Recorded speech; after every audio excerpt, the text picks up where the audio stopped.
Allô, allô, bonjour tout le monde. Bienvenue sur la chaîne de sorcellerie.net. Mon nom est Zelda et vous allez voir la vidéo qui suit tout de suite mon message. C'est un vieux stream, un vieux live stream que j'ai fait sur Twitch. Je vous le présente parce que le contenu pourrait vous intéresser.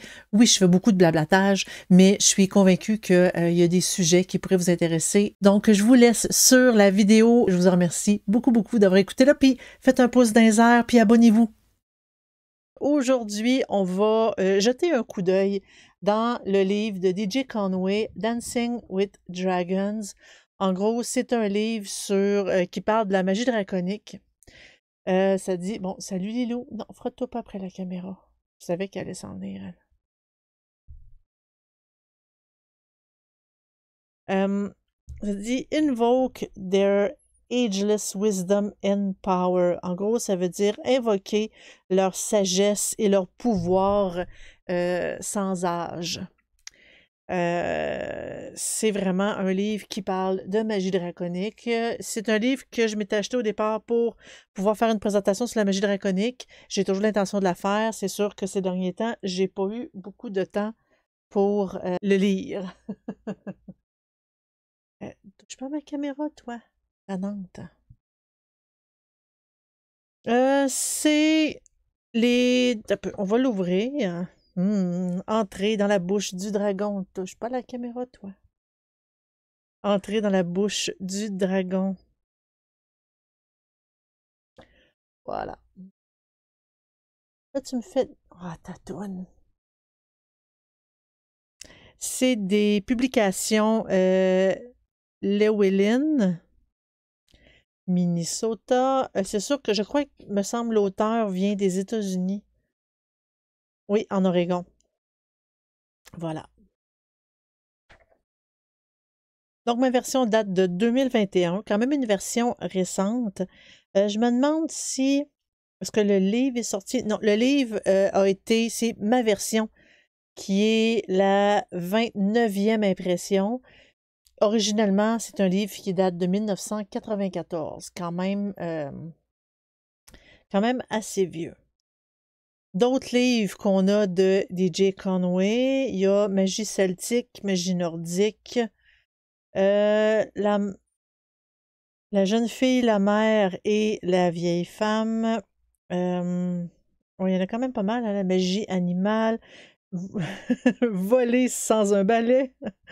La magie lunaire. Et tout plein de livres. Je sais que sur les dragons, il y en a écrit au minimum 3. Bon, on a la table des matières ici, qu'on va regarder en tournant les pages du livre. Qui sont les dragons? Ici, j'ai une première remarque à faire. Ce que j'aime moins, c'est qu'on voit comment, je vais vous le montrer de plus près, vous allez comprendre. Ici, on voit la fin de la table de matière. C'est écrit quand même, un peu. Zoom, zoom, zoomer. Bon. On voit que c'est quand même, que l'écriture est très claire. On voit que c'est une écriture faite à l'ordinateur. Très clair. Quand on commence à aller sur le texte, on dirait une photocopie. C'est une photocopie, c'est pas du tout la même fonte, c'est pas, on dirait qu'elle est plus grasse, qu'elle est plus, je sais pas, on dirait qu'elle est comme plus sale. C'est bizarre à dire. Euh, on dirait que ça fait comme pas propre, pas net. C'est ça le mot que je cherche, net. C'est pas précis comme écriture, puis ça fait penser comme si c'était une photocopie. C'est comme le dessin ici, un peu, là, une mauvaise photocopie. Mais bon, le premier chapitre, c'est qui sont les dragons. On a un petit peu d'histoire ici par rapport aux dragons. Encore là, une image qui est visiblement copiée sur copiée sur copiée. Ça date de 1588. C'est la constellation du dragon. Je pense que c'est un tableau qui est présentement, qui a été, je pense, c'est dessiné par Giovanni Paolo Galucci. On a tout plein de dessins de dragons. Autant ici la tête puis la queue de dragon des livres occultes de Agrippa. Le dragon alchimique du livre de Hans Singriners, je ne sais pas si je le dis comme il faut, toutes mes excuses, qui date de 1534. Ici, je ne peux pas trop dire ce que ça a de l'air. La photocopie est très mauvaise. C'est le procédé alchimique du livre Alchimia par Andreas Libavius, 1606. Donc, on continue à dire c'est quoi. Puis j'ai l'impression qu'il parle de, tu sais, comme chaque auteur, c'est quoi les dragons pour eux.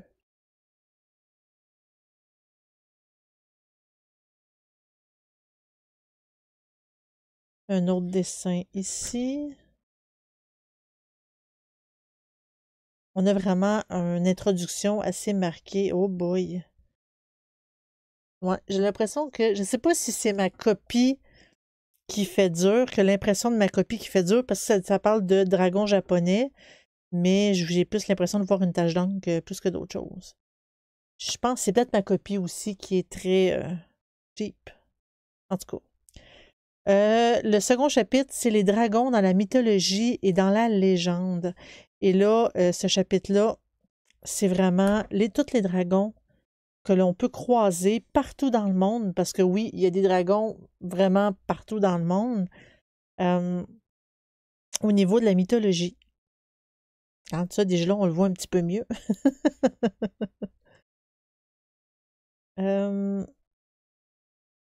Il y a des dragons du ciel, dragons de la mer,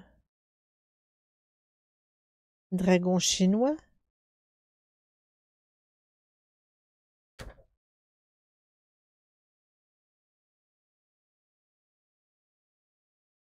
Je regarde ça ici. La salive de dragon, on dit on peut le trouver dans l'espèce de mousse par terre ou flottant sur l'eau. C'est normalement déposé pendant l'accouplement ou pendant les combats. Une histoire chinoise explique que chaque bataille qui se survient proche de la côte, proche d'un village de poissons.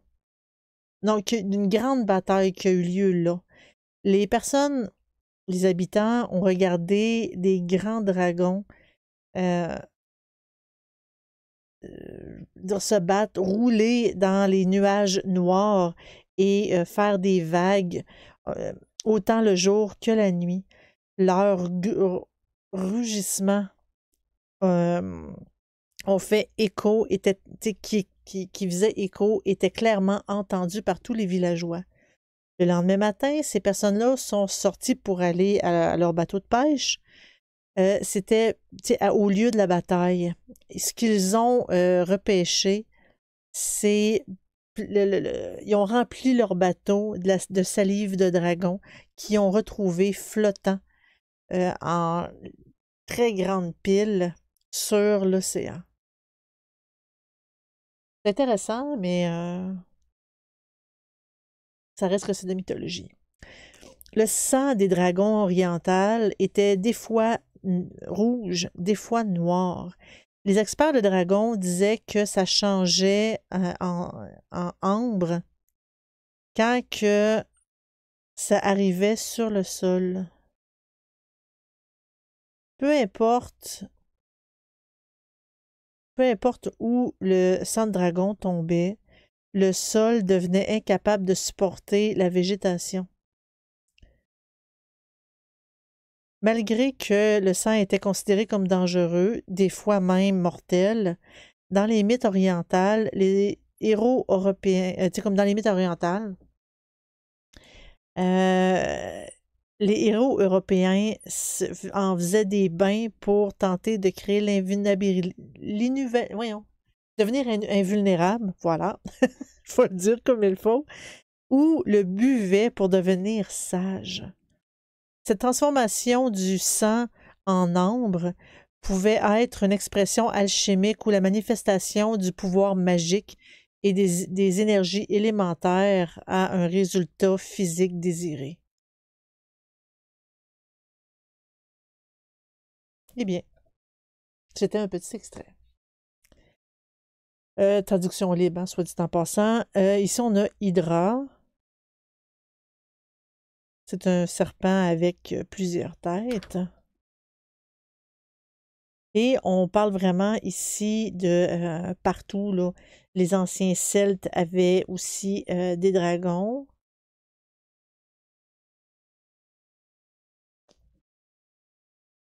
Légendes scandinaves. En Irlande.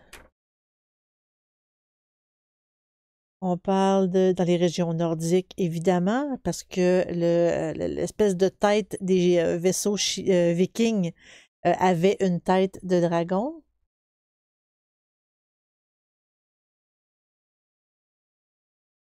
Et l'espèce de serpent avec des plumes Maya. Je crois que c'était pas vraiment un dragon, c'est plus un serpent, là.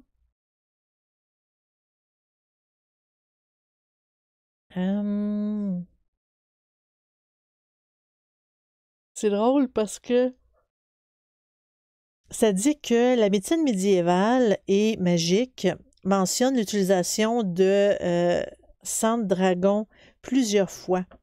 Depuis que les dragons ne viennent pas, ne donnent pas volontairement leur sang, les magiciens ont dû se tourner vers d'autres sources. On dit que ces sources-là... Un peu, là. Ça parle de la pierre de sang, le bloodstone.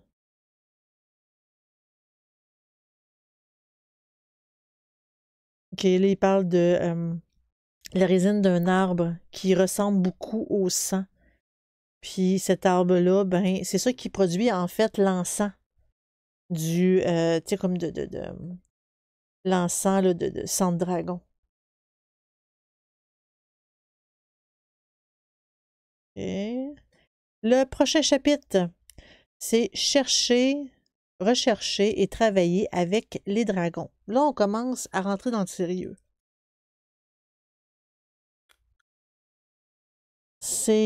On parle vraiment de là, chaque magicien peut essayer de trouver, de chercher, de prendre contact avec les dragons. Ici, on a une image, ça dit un dragon maléfique, mais on le voit pas tant, en fait.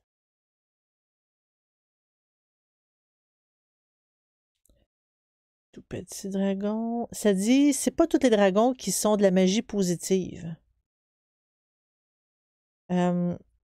Les énergies négatives n'ont rien à voir avec ce qui est mal, à moins de faire du mal avec nos pensées et nos intentions.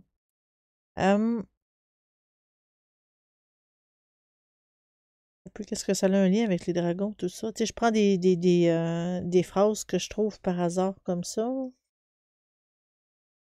Ah!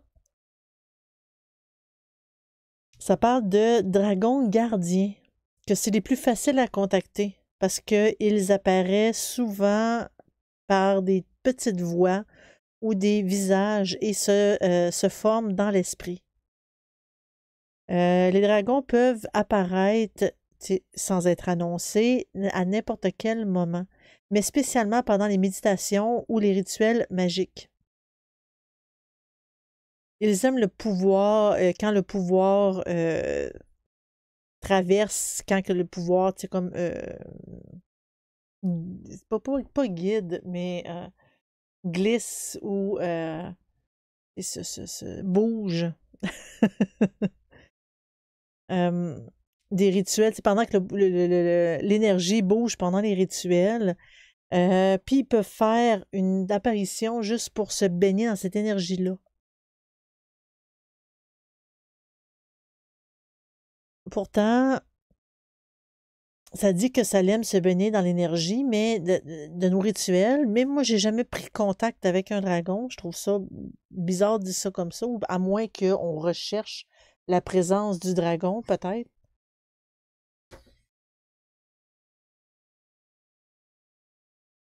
Pouvoir du dragon.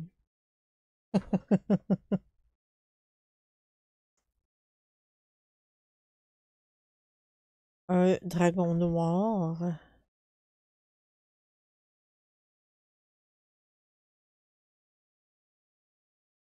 Ouais. Mais ça dit que si on rentre dans leur monde, c'est un voyage qui vaut la peine, selon l'auteur. Euh, Attends un petit peu. Ça dit: soyez préparés au voyage fantastique dans lequel vous allez vous faire de nouveaux amis et des partenaires de travail magiques. Et vous allez être joyeusement surpris des connaissances que vous allez obtenir. Danser avec les dragons, le livre en fait. Ah non, c'est danser avec les dragons dans leur tour sans fin d'énergie et ressentez toutes les lieux, tous les endroits, tous les moments de votre vie être augmentés avec cette nouvelle réalité très puissante. Soyez préparés à apprendre ce que vous voulez des plans astrales et vous pourriez bien avoir un voyage aussi non profitable avec des expériences pas plaisantes.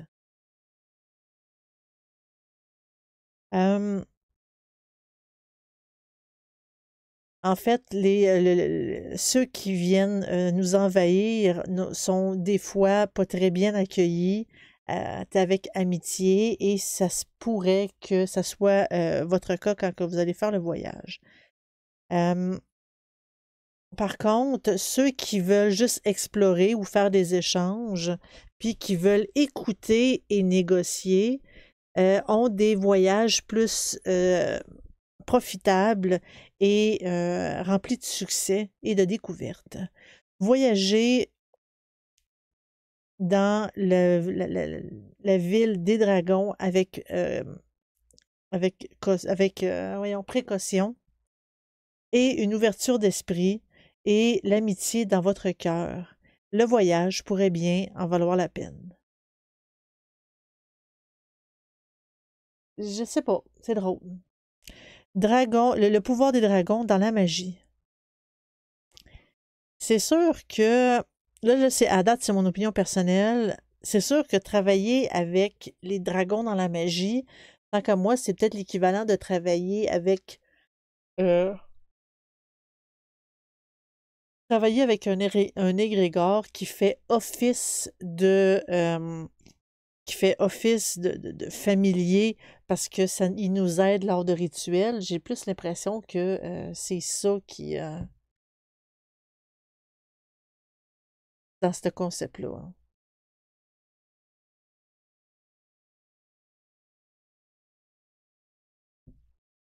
Bon, j'ai pris une petite gorgée. Hum. Travailler avec les dragons dans la magie, c'est différent de plusieurs façons des autres procédures magiques, mais pas si différent si on regarde quelques règles. Vous allez avoir besoin de connaître comment pratiquer la visualisation et la discipline de soi, l'éthique et comme la vérité absolue avec vous-même, de vous connaître vous-même en fait. Une pratique constante et de la méditation. En gros, c'est peu importe le type de pratique, c'est sûr que ça l'aide. Et il doit y avoir un échange d'énergie pendant le travail qui est un absolu quand on travaille avec des dragons. Tout ça, c'est important. de tout système magique. Ouais, c'est ce que je viens de dire. C'est sûr que la visualisation est hyper importante dans peu importe le type de pratique. Là, il mentionne un peu tout ce qu'on a dit plus tôt dans le premier paragraphe. Ouais. Ça, c'est une wyvern. Une wyvern, ça a des pattes, mais ses ailes sont ses bras. Elle n'a pas de bras, tandis qu'un dragon a des bras en plus de ses ailes.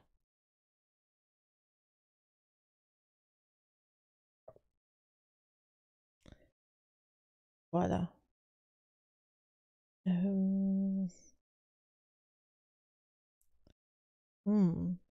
Les amoureux. C'est drôle, hein? La fille est attachée, elle est nue. Il y a lui qui vient battre l'espèce de... Je sais pas si c'est un dragon, mais en tout cas, il y a 3 têtes. OK, c'est Persée, Andromède et le dragon des mers. Très bien. OK, ça parle de méditation. Comment développer les relations avec notre gardien personnel spirituel.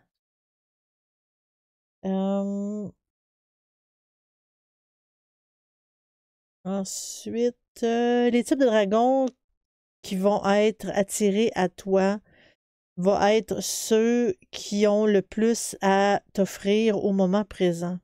Avant de rejeter un dragon, trouvez ce qu'il a à vous apprendre. Être vraiment, soyez honnête avec vous-même. Si vous trouvez que ce que vous avez de besoin est ce que le dragon offre, mais que vous avez l'impression que vous ne pourrez pas endurer les apprentissages et le résultat en dose assez grande, essayez de négocier. C'est spécial un peu.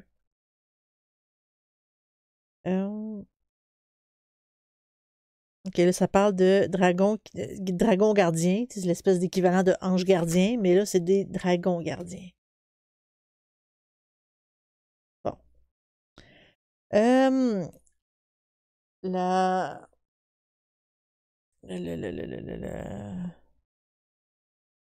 Voyons, la laine de dragon dans la terre. Ah. Ou la respiration d'un dragon.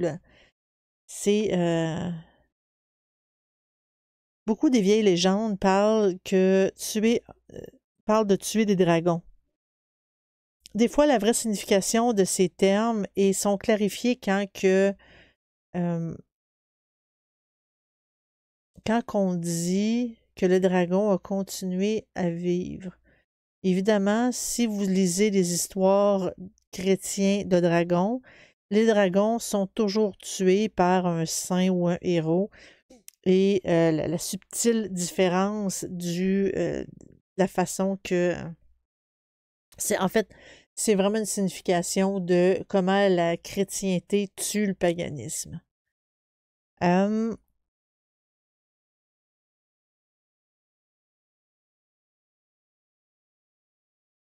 Ouais. Si vous regardez les peintures des anciens Égyptiens, comme on est ici, d'Horus puis de son bateau solaire qui voyage au travers sur Apep. Des fois, Apophis, le serpent du monde d'en dessous, et des morts ou de la saison d'hiver. On se rend compte que le mot tuer a une autre signification. L'image ici montre le dieu qui donne un coup de lance ou qui guide Apep par une série de bâtons qui voyagent sur le sol. OK. Une pratique similaire est toujours utilisée pour contrôler ou changer l'énergie de la Terre dans certains lieux du monde où les croyances de dragons hors de contrôle au niveau énergétique pourraient affecter les humains, les champs, les animaux et la Terre en général. Je pense que tu as l'histoire de Arthur qui est un peu avec Merlin, là. Oh, OK, Mistem, salut! Allô, Mistem. Ah, je t'ai pas vu, j'étais concentrée. C'est-à-dire que les Chinois ont mis plus d'importance sur le fait de contrôler l'espèce de... ça parle de Dragon's Breath. C'est comme si c'était le souffle de dragon. Je vais le dire comme ça, le souffle de dragon. Dans leur architecture et dans leur... bon, c'était une croyance assez respectée à Hong Kong puis d'autres places dans les communautés chinoises. Ah, c'est spécial.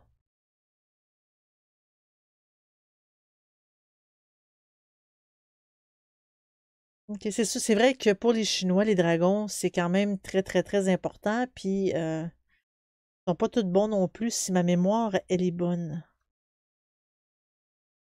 Euh... C'est drôle, hein? J'ai l'impression que mon garçon va revenir. Je l'entends, là, puis ouf. Euh... Ouais. Ça parle de... Mais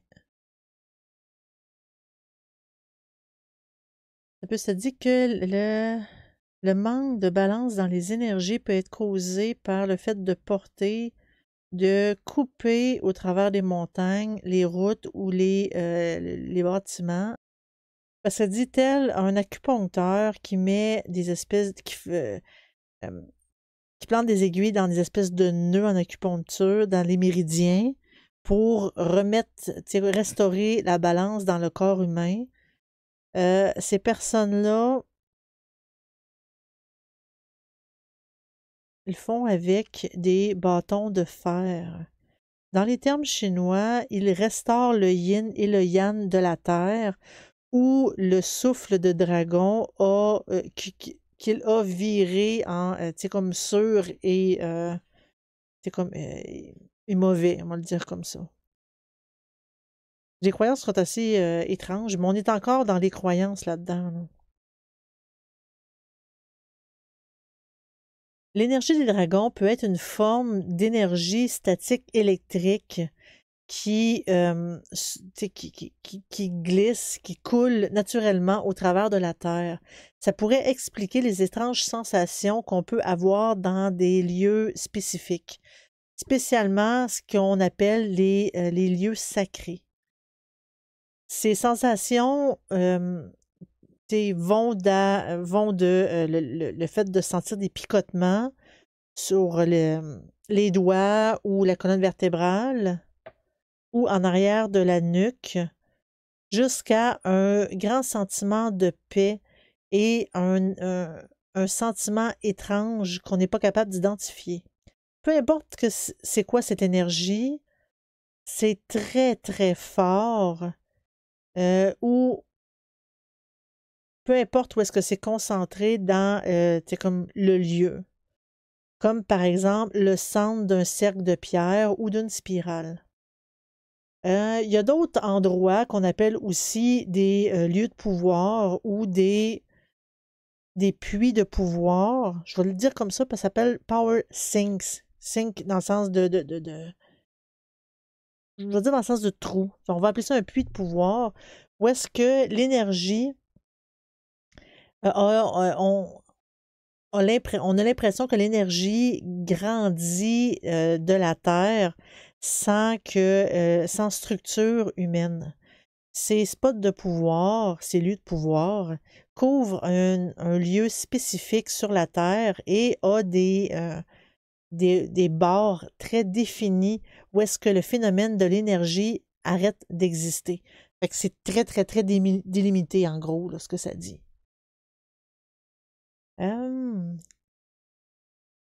Et il y a des choses étranges qui s'y passent. D'accord. Et là, ici, on voit un dragon dans un labyrinthe.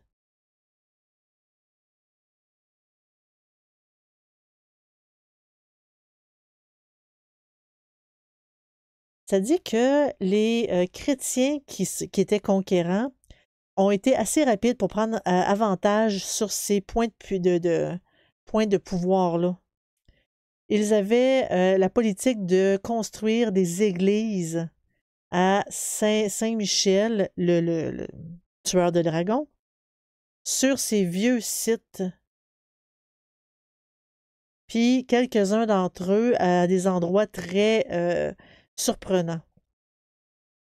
Il parle de Glastonbury, puis Boroughbridge, dans le Somerset, ont des églises de Saint-Michel sur eux.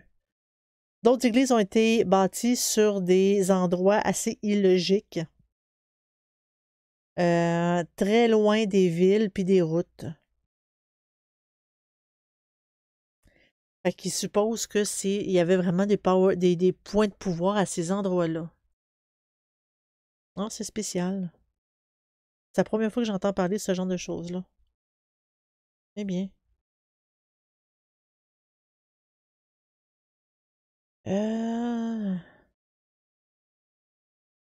Est-ce que ça veut dire que cette énergie du dragon-là, ça coule de façon aléatoire avec l'énergie électrique de la Terre? Non, ça veut dire que l'énergie du dragon sont des lignes spécifiques où est-ce que l'énergie coule, au lieu d'être un peu comme les rivières et les cours d'eau. L'eau qui coule peuvent être déviées par les humains ou les changements naturels de la Terre. Et c'est la même chose avec l'énergie des dragons. C'est assez spécial. Je lis ça, puis je trouve ça vraiment assez spécial. Je trouve ça assez spécial. Je pense que faire une lecture très attentive va peut-être me permettre de comprendre, mais pour l'instant, je suis très intriguée. Puis ici, on a les espèces de bâtons comment ils appellent ça, là, le dowsing rods, là, les bâtons de sourcier. Peux-tu dire ça comme ça? De sourcier. Je sais pas si faut que je le dise comme il faut que j'articule comme il faut.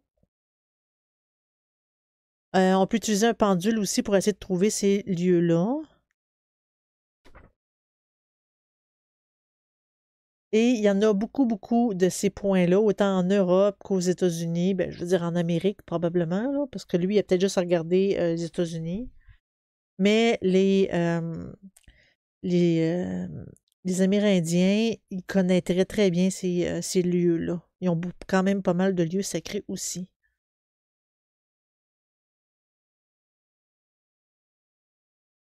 Spirale de roche. C'est drôle qu'il parle de spirale de roche, parce que quand que j'ai lu sur la magie féerique, il parlait du même type de spirale de roche. On dirait que ça a comme été repris. C'est assez spécial.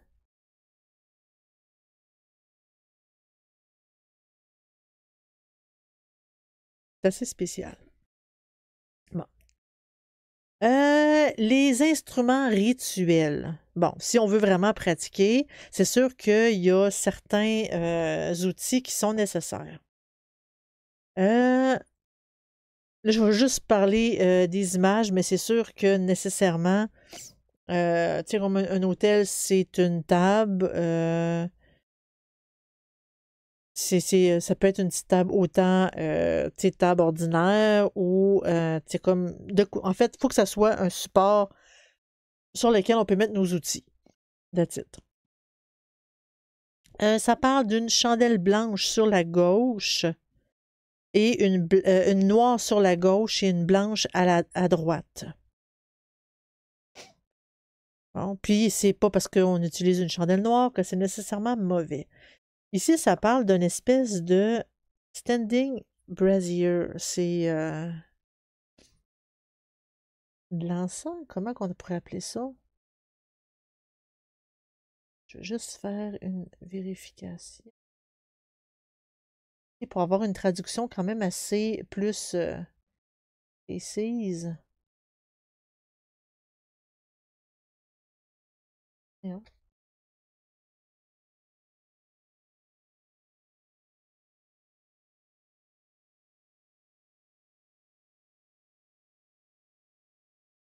C'est spécial. D'habitude, Google, j'ai le droit d'avoir traduction, mais je le vois pas. Ah non, il est là. Ils ont changé leur image. OK. Euh,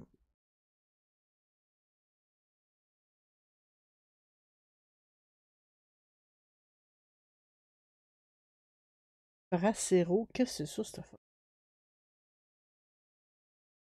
Un chaudronnier.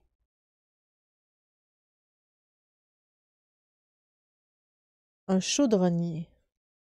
Eh bien, on a notre livre magique, bien sûr. Le brûleur d'encens. Un épée rituel.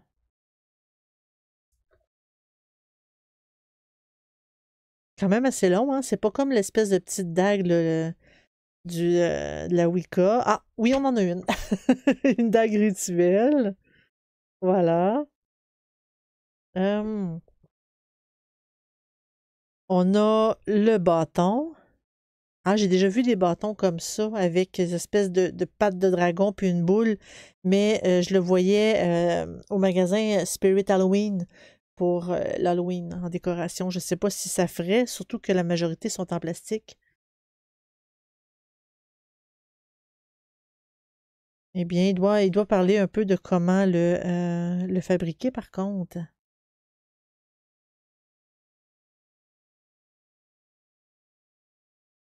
Ouais, c'est ça. Ça explique un peu comment le décorer, comment le fabriquer. Le calice, l'espèce de coupe rituelle. Il suggère deux. Une pour l'eau puis une pour le vin.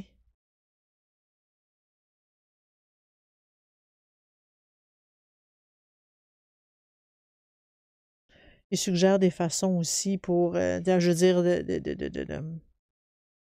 euh, si, est-ce que le matériel utilisé, s'il est important, il mentionne aussi. Un pentacle est nécessaire aussi pour les consécrations puis d'autres travaux rituels. Ça dit que si on a l'intention de travailler avec les dragons d'eau ou de mer, on a besoin d'acheter un nombre de petites bouteilles avec des bouchons qui peuvent être fermés, bien fermés. Ça dit que c'est pour aller chercher, prendre de l'eau de tous les lieux où est-ce qu'on a été, qu'il y avait de l'eau, puis qu'on sentait le pouvoir. Un bol aussi. On a besoin aussi d'un peu de terre où est-ce qu'on a senti du pouvoir également. Ici, un disque pentacle. Ça peut être autant une photo qu'un disque travaillé. Un autre élément de la Terre, c'est le miroir. Ils peuvent être de toutes les formes, euh, autant avec un frame en bois ou en plastique autour, peut rendre ça plus facile d'écrire nos phrases magiques. Il est beau, par exemple, c'est le pentacle du dragon. Euh, Puis, ce qu'il suggère d'écrire, c'est, je vais le dire en anglais, là, By the power of the eye of the dragon, I capture and harmonize all airborne thoughts. En gros, c'est par le pouvoir de l'œil de dragon, je capture et harmonise toutes les pensées qui sont dans les airs, en fait.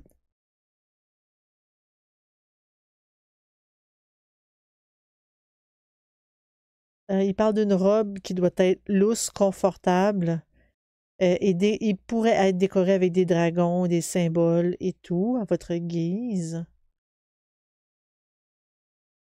Euh, une corde or ou et argent peut être attachée autour de votre ceinture.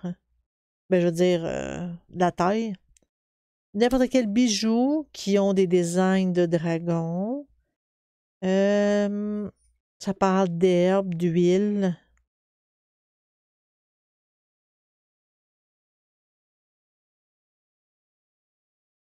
Euh, Il y a aussi des pierres qu'il suggère, mais qu'on va avoir dans l'appendice 3.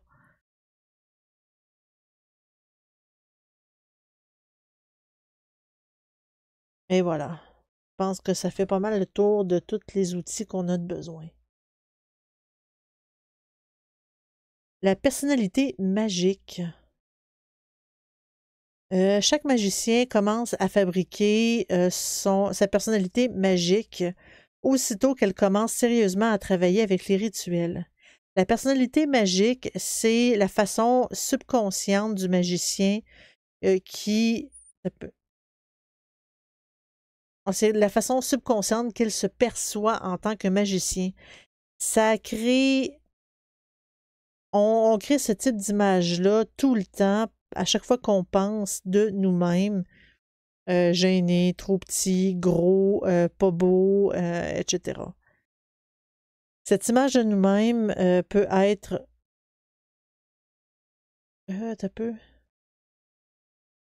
La façon qu'on se voit nous-mêmes, puis qu'on dit que nous sommes mentalement, va finir par passer. Fait qu'en gros, c'est que aussitôt qu'on devient pratiquant, la façon qu'on se perçoit change. C'est ça que je comprends. OK. Puis je comprends pas pourquoi il en parle là, par contre. Ça dit que si on se critique trop, blablabla, ça l'aidera pas, évidemment. Ça, c'est quand même assez clair.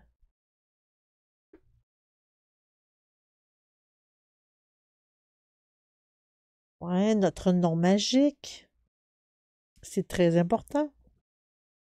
On peut s'aider avec la numérologie. Puis là, bon, on a les chiffres. Le 1, c'est une personne avec beaucoup d'individualité, mais qui peut devenir un dictateur s'il ne fait pas attention. Cette personne,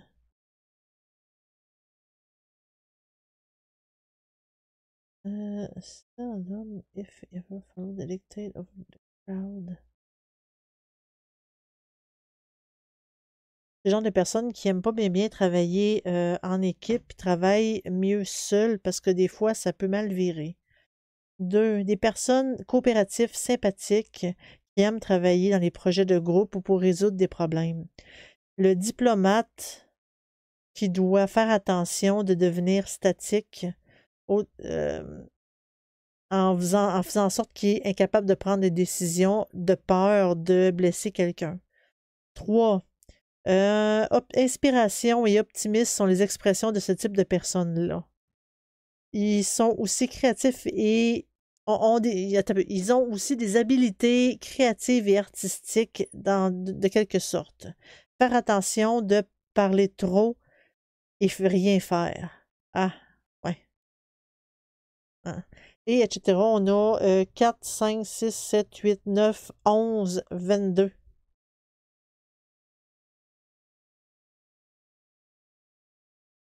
Et voilà.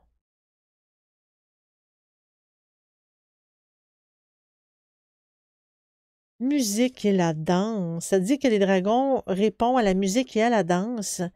Et comme pas mal de déités le font dans les plans astral et spirituels.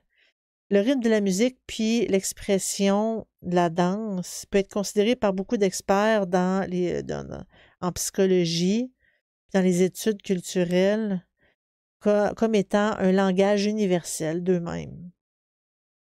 Fait que les dragons, comme les humains, répondent différemment ou à différents rythmes et types de musique.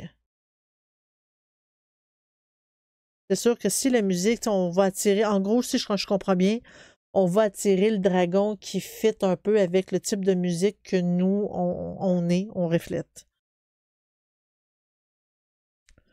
Je pense que c'est ça qui parle un peu aussi, là. Bon, la musique, c'est sûr que ça peut être le son qu'on peut verbaliser avec des voyelles, c'est comme A, E, I, O, U, qui peut faire une forme d'énergie si on tient la lettre.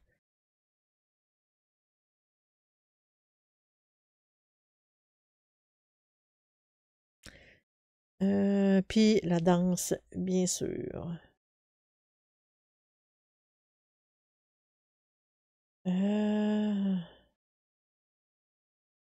Ça dit, danser pendant les rituels dresse le type d'énergie vibratoire que le magicien veut exprimer par ce mouvement-là. Si vous êtes proche d'un lieu de pouvoir ou d'une ligne d'énergie ou des centres de pression sur la température, on peut piger dans ce pattern énergétique-là. Danser attire les dragons qui sont intéressés sur ce type de vibration-là. Ah, ça confirme ce que je pensais, ce que je disais tantôt. Euh, comme avec les autres entités physiques ou autres, en premier, c'est pour attirer leur attention et leur intérêt, et ensuite pour les persuader de nous aider. On ne peut pas offrir grand-chose à un dragon qui va donner son aide, à l'exception d'échanger les vibrations ou la chance de rentrer dans la vibration qu'on a établie autour par rapport à nous. Eh bien, ça attire les dragons.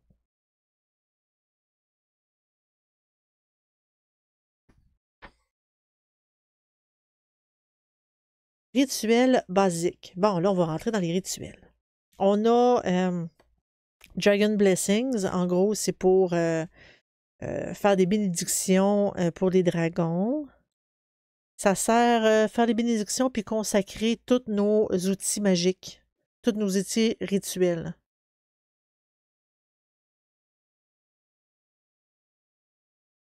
C'est mieux fait à la pleine lune ou le matin.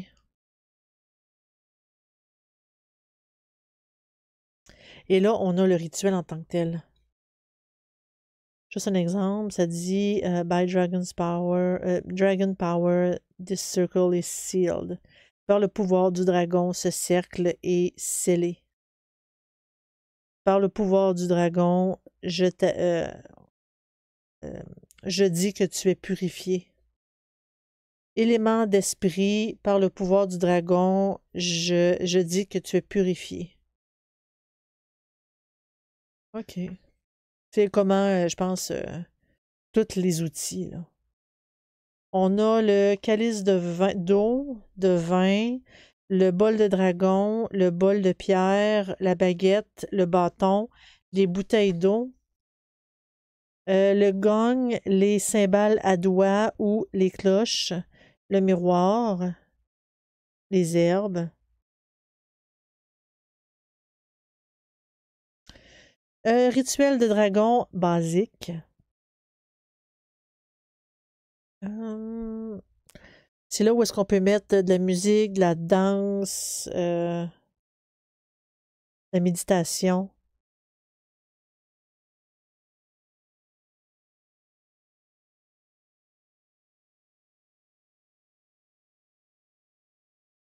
Ouais. Faire le pentagramme.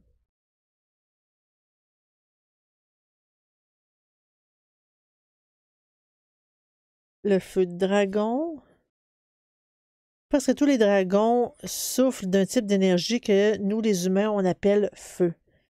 Ce souffle de feu du nez et de la bouche était et est normalement employé comme un avertissement ou une mesure de protection. Par contre, il y a un nombre d'histoires de dragons qui, après avoir été chassés et ou provoqués à l'extrême, a brûlé toutes les maisons et les champs d'une ville comme pour punir et pour avertir de les laisser tranquilles. Il y a beaucoup de dragons qui sont attirés par le feu physique qui produit une forme d'énergie. Fait que brûler des chandelles dans un rituel est une façon d'attirer les dragons. À date, il y a pas mal de choses qui attirent les dragons. Fait qu'on parle de ça ici, avec un petit peu une incantation. Là. Entrer dans la bouche du dragon. Ah, je le ferai pas, c'est drôle, là. Ce rituel, entrer dans la bouche du dragon, est celui qui est le plus intéressant et qui est une expérience qui est éclairante, qui nous amène la lumière de notre carrière magique, si on l'approche avec la bonne attitude. C'est un rituel qui peut être répété peu importe le nombre de fois qu'on veut. Euh,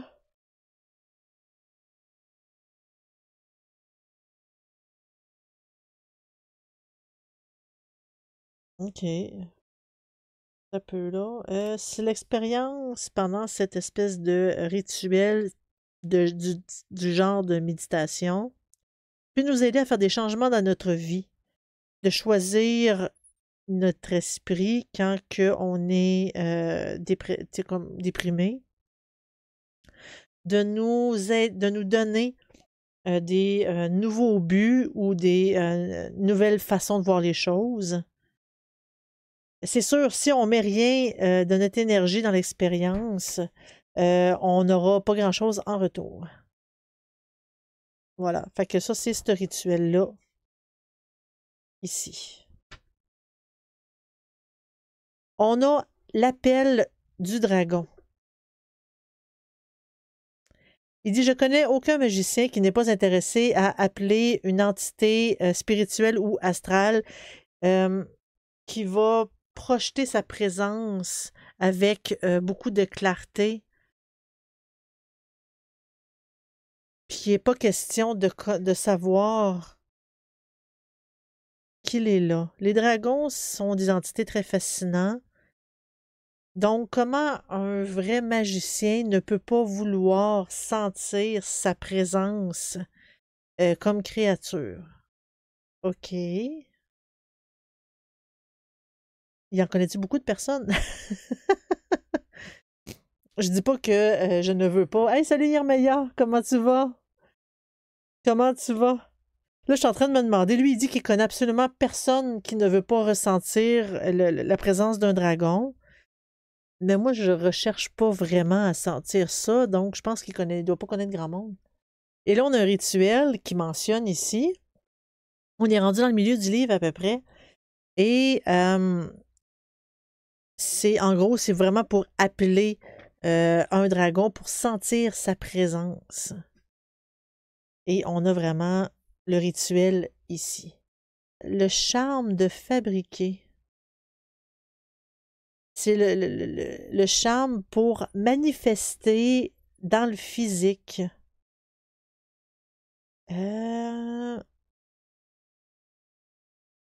La concentration utilisée solidifie nos intentions dans la forme embryonnaire dans les royaumes spirituels où la création commence. Sans cette solidification, cette graine qu'on plante dans le spirituel, rien ne peut se manifester physiquement.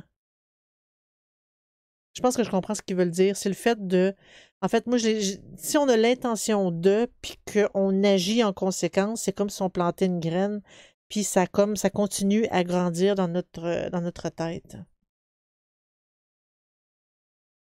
Fait que c'est vraiment un rituel ici. La protection de la maison, ça c'est quand même assez clair, on n'a pas besoin d'explication là-dessus. Et là, on tombe sur les dragons des éléments. J'ai déjà vu ça dans un rituel qu'on appelait les éléments, mais que la visualisation, c'était plus au niveau du dragon. Quand même assez intéressant. De toutes les formes de magie dans l'univers ou dans n'importe quoi, on dit que c'est fait des 4 éléments, air, feu, eau et terre. L'élément de l'esprit dirige et, comme le centre, comme une espèce de balance. Dans la magie draconique, les dragons spécifiques dirigent ces éléments-là, puis l'aident à créer au travers de leur pouvoir.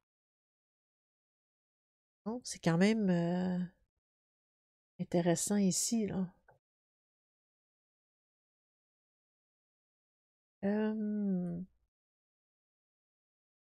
Ça dit le feu et l'eau, c'est traditionnellement positif, des énergies positives, qu'on dit mâles.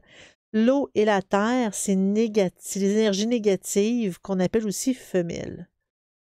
Mâles et les dragons mâles et femelles peuvent apparaître dans les directions élémentales, dans les endroits traditionnels, mais peut des fois apparaître femelles dans les directions mâles et vice-versa.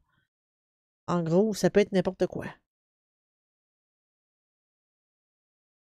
Eh bien, ces 4 éléments correspondent aux 4 directions, évidemment, aux 4 coins de l'univers, les 4 vents et les 4 coins du cercle magique. Chaque élément est assigné à un dirigeant traditionnel et les limites de leur et avec les limites de leur royaume. Ils ils possèdent la forme et la force et peuvent influencer nos personnalités comme nos procédures magiques. Donc, chaque élément puis ses dragons ont certaines qualités, nature, humeur et des façons de faire, en gros. Ben, en fait, pas des façons de faire, mais pas des outils, mais je voulais dire des purpose, je cherche le mot, puis je le trouverai pas. Pas bien long. Yermaya, tu dis, j'ai jamais trop penché sur la draconie. Je vais être franche avec toi, moi non plus. Des buts. C'est ça, je cherchais le mot but. Moi non plus, la magie draconique, autant comme la magie féerique, autant, tu sais, des affaires comme ça, j'ai toujours vu ça comme étant plus, comment je peux dire, des, des égrégores, une façon de visualiser l'énergie. C'est plus comme ça que je l'ai pas mal tout le temps vu. Donc ici, on parle de vraiment des 4 éléments avec les dragons. Juste un exemple. Ici, ça parle de l'air. Son dirigeant dragon, c'est Seiris, qui surveille les dragons des courants d'air et du vent. Sa couleur, c'est le jaune pur, puis c'est considéré comme chaud et humide. Les associations positives de l'air, blablabla, bla, bla, bla, les négatifs. Les dragons de l'élément de l'air appartiennent à la famille des êtres draconiques dont les sous-espèces incluent ceux du vent, de la tempête et de la température. Des fois, ils s'assemblent avec les dragons du feu et des volcans, des mers et des eaux, des montagnes et des forêts et du chaos. OK, puis ça fait quoi? OK, on a le dragon de l'air ici. OK, pour accomplir des tâches. D'accord. On a le dragon du feu, de l'eau et de la terre. OK.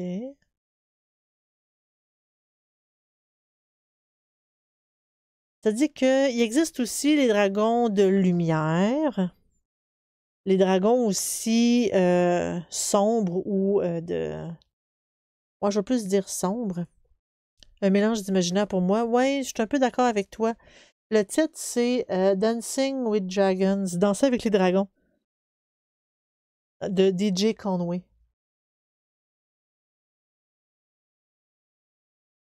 C'est ça le titre.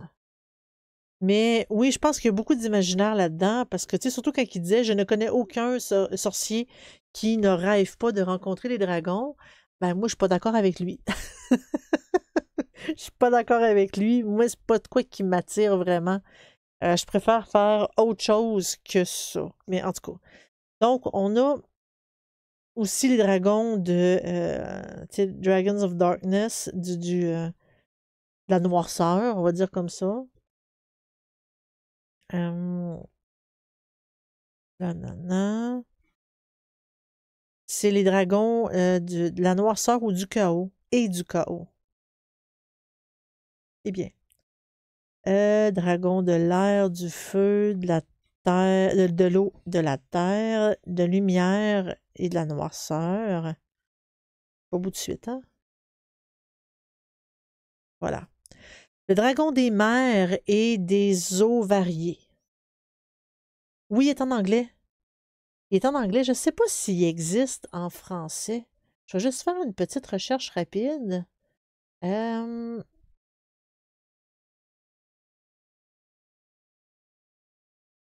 bon, en français. Ça serait peut-être ça. Danser avec les dragons. Oui, ça existe en français. Ça s'appelle vraiment Danser avec les dragons. Je vais vous le montrer, ce sera pas bien long. Euh, voilà. Danser avec les dragons.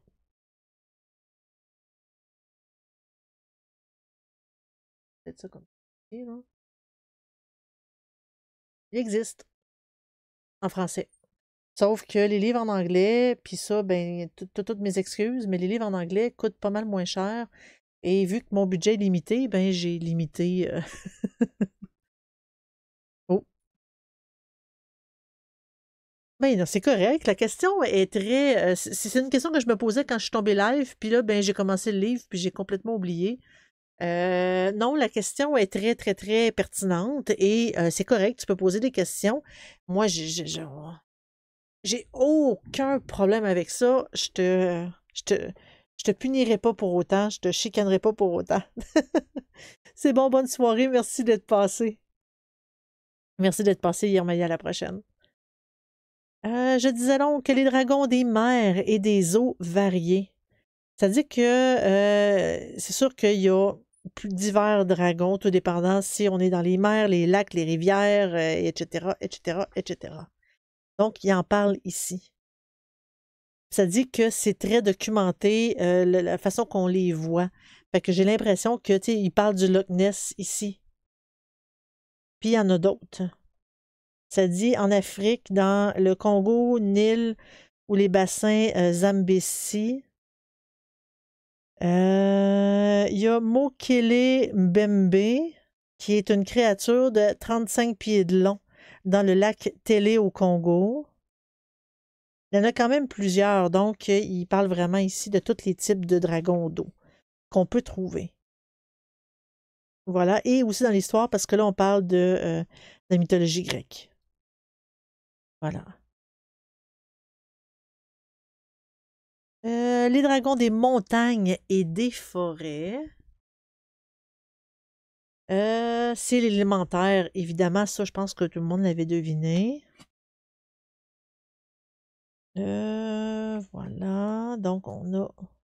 Et là, encore là, on parle de mythologie, on parle de... il parle de l'histoire de Beowulf, qu'il associe à un dragon de terre ou des montagnes. Voilà, les dragons chinois et tout. Voilà. Et on a des incantations aussi qui y donnent. Les dragons du vent, des tempêtes et de la température. Quand je parle de température, je ne parle pas de degrés. Je parle vraiment euh, du temps qu'il fait, là. Même chose, on parle de toutes les traditions, les mythologies celtiques. On parle de chinois. Ça dit des déserts en Arizona sur dans les Andes, dans les montagnes dans les Andes. Ah, le Quetzalcoatl, qui est l'espèce de serpent avec des plumes maya. Ouais. OK. Là, on a des détails sur les dragons du désert et des régions arides.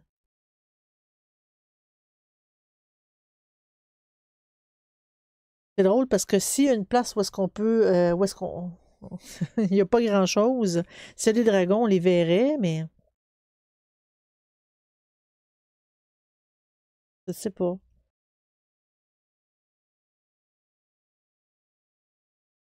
Ouais. Il y a des histoires là-dedans. Il dit en 1554, quand que Pierre Belon a traversé au travers de l'Égypte, il a vu des dragons comme préservés comme spécimens. Il les a décrits comme étant des serpents avec des ailes et des pieds.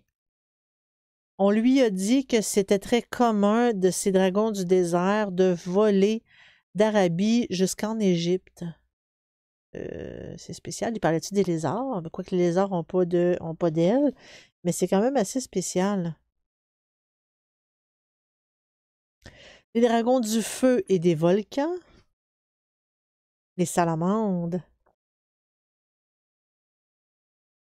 Hein, ça dit... euh,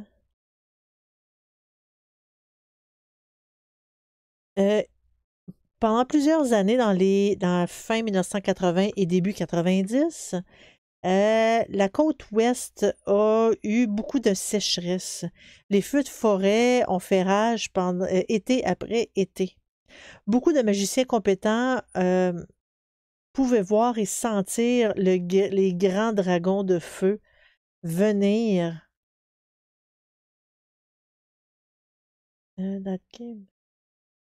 Provenir de ces endroits-là.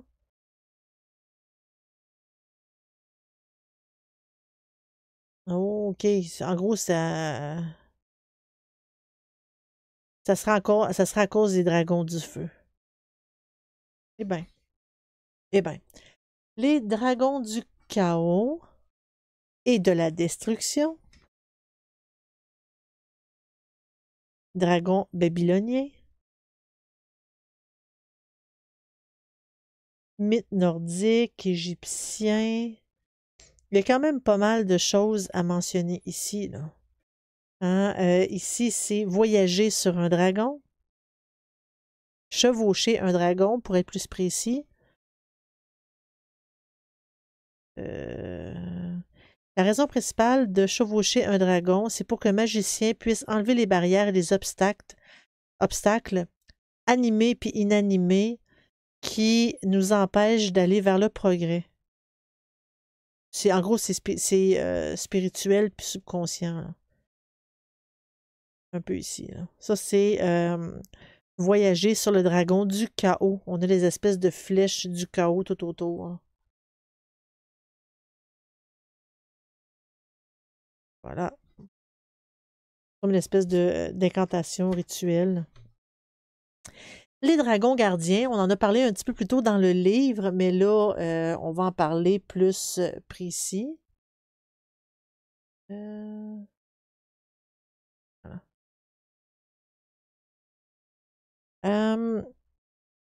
Bon. Voilà. Ils sont là vraiment pour nous aider, surveiller et aussi, des fois, nous apprendre. C'est ce qui est mentionné ici. Les dragons des planètes, évidemment, un peu comme l'astrologie, c'est sûr qu'il y a des planètes qui sont associées. C'est pour faire des cérémonies puis des rituels certains jours et à certaines heures. Ou pour acquérir certains traits physiques ou de personnalité. Oh boy! Les heures du jour selon le jour de la semaine, le jour et la nuit. C'est sûr que là-dedans, je pense qu'il y a un calcul mathématique qu'il faut faire parce qu'on n'a pas 12 jours d'ensoleillement, là. Mais en tout cas, fait que là, on a tous les symboles des planètes qui sont liés avec ça. On a les détails ici par rapport au soleil. Ici, en gros, vous avez choisi, c'est comme la case qui représente le soleil. La lune, parce que ça dit les notes, le jour, la couleur, le métal, les pierres, les plantes, qu'est-ce que ça dirige, en gros, quel signe astrologique ça dirige, les huiles, qu'est-ce que ça implique au niveau rituel, les champs physiques, les champs mentaux ou émotionnels, les champs spirituels. Fait que là, on avait parlé de Soleil, de la Lune, on a Mercure, Vénus, Mars, Jupiter, Saturne, et c'est tout. Bon, ben Neptune n'est pas là. Il n'y a pas de Neptune. Les dragons du zodiaque, évidemment. Fait qu'on a tous les dragons liés à chaque signe du zodiaque, tout dépendant de ce qui nous appelle, en fait. Comme les rituels planétaires, ces rites du zodiaque utilisent des chandelles, des herbes et des huiles du signe approprié pour connecter avec l'énergie du dragon, puis dessiner dessus. Les couleurs, entre parenthèses, c'est ceux donnés par un astrologue qui s'appelle Noël Thiel. Ça dit d'utiliser le rituel basique du dragon comme rituel de base en ajoutant les couleurs, herbes, etc. appropriées à ce qu'on va mentionner ici. Ajouter les chants à leur place dans le rituel, tel que demandé. Danser avec votre dragon, chanter avec lui, puis blablabla. Fait qu'ici, on a chacun, dans chaque signe, on a les notes, la couleur, la planète qu'il dirige, la pierre, la fleur, la description et son chant. Fait qu'on a chaque signe du zodiaque ici. Puis si je regarde, par exemple, Balance, parce que moi, je suis Balance, ça dit performer pendant le jour, avec, tu sais, comme plein de lumière, là, ou sur les heures de vie croissantes, ou avec la pleine lune, c'est là où est-ce que c'est le plus puissant. La couleur, c'est bleu pâle, rose ou un petit rose. La planète Vénus, évidemment. La pierre, l'opale. La fleur, la rose. Description raffinée, diplomatique, vacillant, en vain, social, juste, artistique, doux, avec tact, gracieux et aime la paix. Le chant. Eh boy, je chanterai pas ça, par exemple. Capacité sociale, chemin artistique. J'ai besoin d'allumer mes jours. Gentillesse, diplomatie sont nécessaires maintenant à moi. Dragon, balance, ou plutôt dragon de la balance. Gracieux, bon, aide-moi comme tu sais que tu devrais.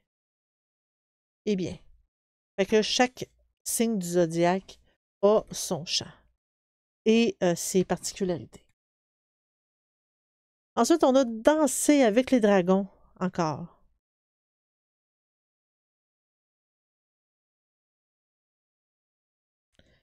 Bon, c'est grosso modo ce qu'il disait. Fait que ça parle d'apprentissage avec les dragons.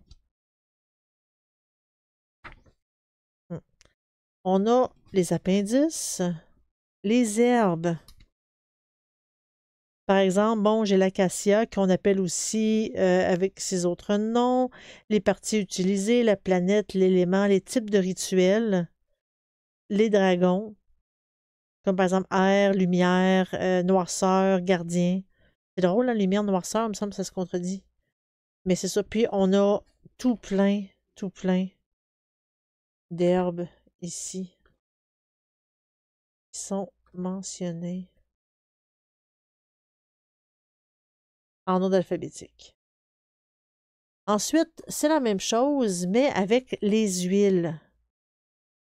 Les huiles travaillent au travers de par la vibration et par l'odeur. Voilà. Fait que même chose, on a tout plein d'huiles avec qu'est-ce que c'est bon pour. Par exemple, tu sais, comme l'anis, ça stimule les centres psychiques. Ça l'aide à la clairvoyance, la divination. C'est une huile de Jupiter, des fois de Mercure. Et ça l'aide aussi dans les affaires d'amour. Voilà.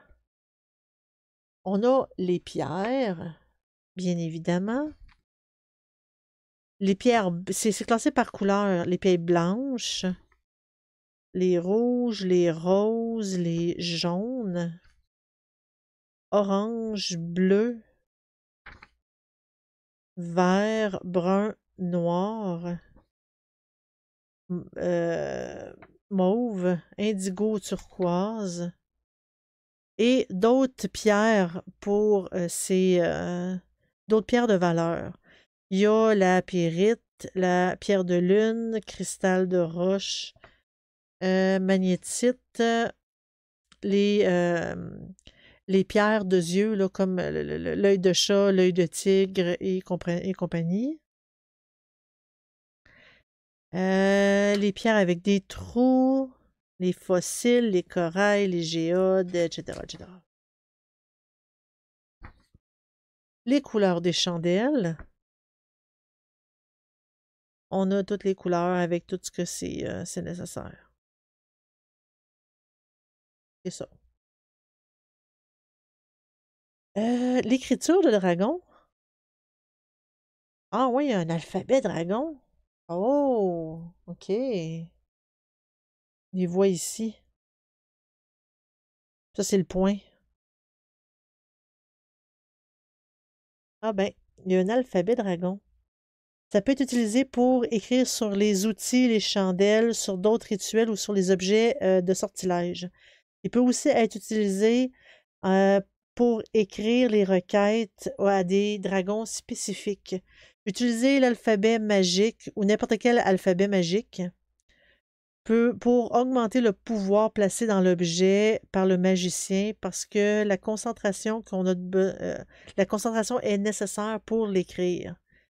Un des buts de chaque magicien est de remplir le plus de pouvoir possible dans ses outils rituels ou ses objets pour faire ses sortilèges, etc. La bibliographie, l'index si on recherche un mot spécifique. Et ça se termine ici. On a plein de pages blanches à la fin. Et ça se termine là. Ah oui, je me souviens quand je l'avais reçu, ça avait collé la boîte et j'étais fâchée. C'est ça. Le livre est quand même, il est pas mince, là. C'est quand même un livre assez épais.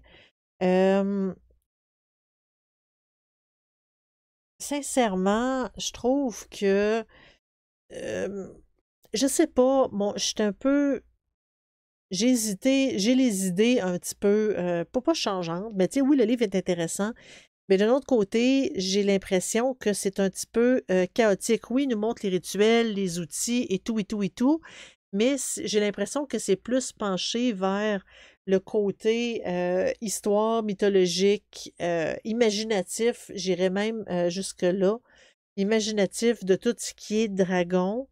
Euh, je sais pas, tu sais, je sais que j'ai d'autres livres de lui sur les dragons, que c'est plus de la pratique plus avancée. Je serais curieuse de voir qu'est-ce qu'il y a à l'intérieur. On va peut-être le regarder dans les prochaines semaines slash mois, parce qu'au mois de mars, c'est déjà pas mal tout décidé.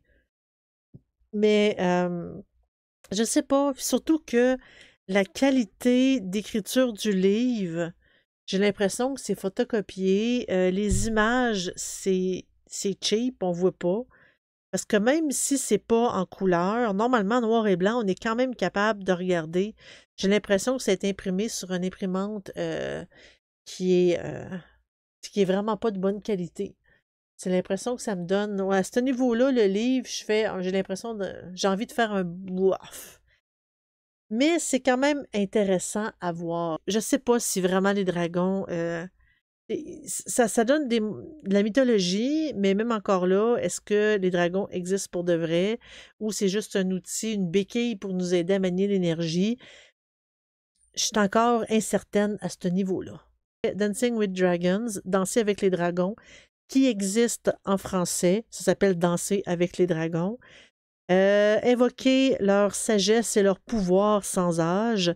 C'est écrit par DJ Conway. Puis c'est les éditions Llewellyn, c'est ça? Puis l'édition originale date de 1994, mais ma version à moi date de 2021, ici. En français, c'est 2008, je crois. Il me semble, je regarde. Oui, 2008. Voilà. Si ça vous intéresse de la voir en français.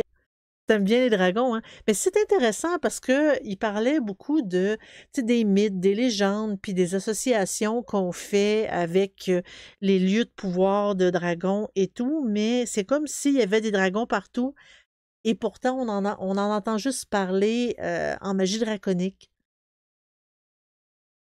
Euh, Ce que je trouve assez étrange à ce niveau-là, parce que oui, il y a les lieux de pouvoir, mais de là à dire que les lieux de pouvoir, c'est les dragons qui fournissent ça, et c'est dans la terre et tout. Oui, il y a des dragons de terre, mais il n'y a pas juste ça. Mais en tout cas, tu sais, il y a des informations qui sont très intéressantes, mais ça, tu sais, ça rentre pas très en détail vraiment dans la pratique et dans les croyances, parce que oui, ça parle des différents dragons. Je me demande si... Parce que j'ai deux autres livres de lui sur les dragons, ces deux-là. La magie de dragon mystique. Puis ici, la magie draconique. Appelez les clans pour nous aider à notre pratique.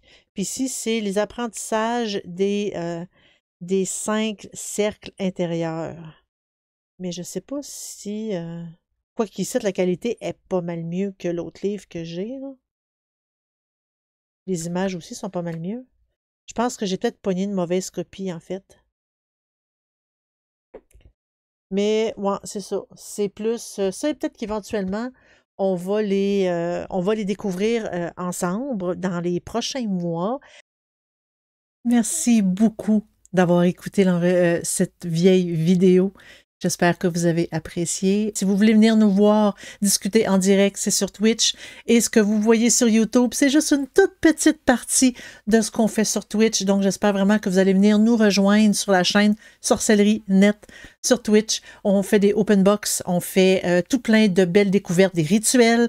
On fait beaucoup d'informations que vous ne voyez pas, malheureusement, sur YouTube. Venez nous voir, c'est gratuit. On se dit à la prochaine. Bye bye!